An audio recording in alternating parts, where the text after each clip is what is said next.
56 inch की छाती नहीं है, खोखला व्यक्ति है। राजा की आत्मा ईवीएम में है।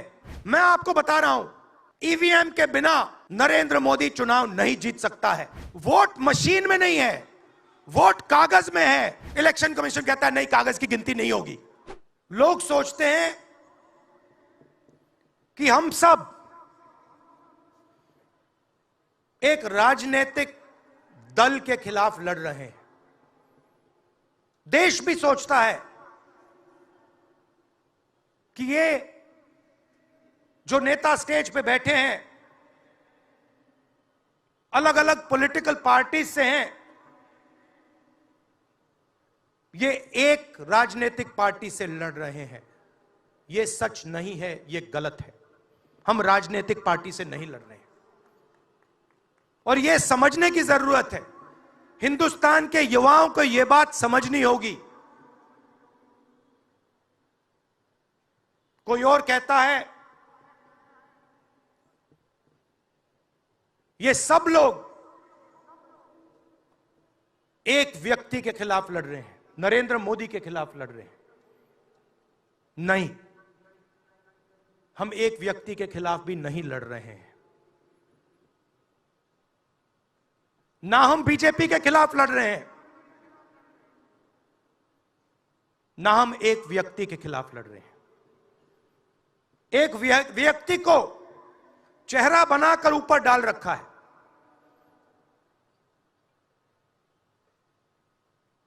हिंदू धर्म में शक्ति शब्द होता है। हम शक्ति से लड़ रहे हैं, एक शक्ति से लड़ रहे हैं। अब सवाल उठता है वो शक्ति क्या है? जैसे किसी ने यहां कहा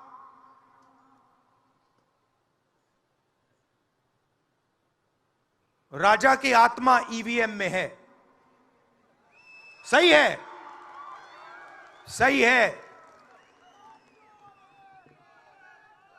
राजा की आत्मा ईवीएम में है।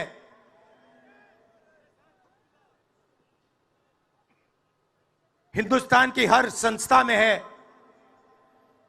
ईडी में है, सीबीआई में है, इनकम टैक्स डिपार्टमेंट में है। 56 इंच की छाती नहीं है, खोखला व्यक्ति है। मैंने सिस्टम अंदर से देखा है, मैं समझता हूं सिस्टम को, इसलिए मोदी जी मुझसे डरते हैं।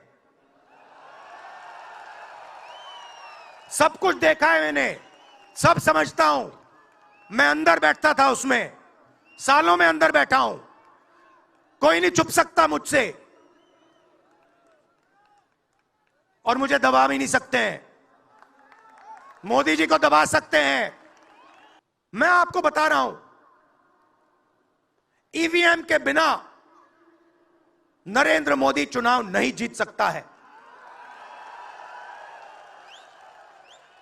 इलेक्शन कमीशन से हमने कहा कि एक काम कीजिए,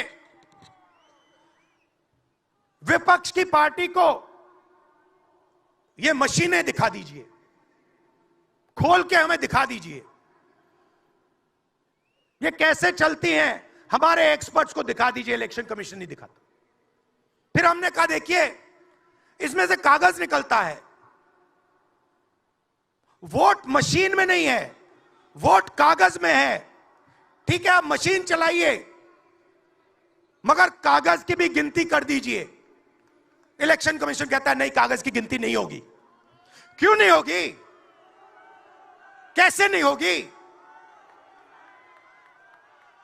सिस्टम नहीं चाहता कि ईवीएम की गिनती हो जाए।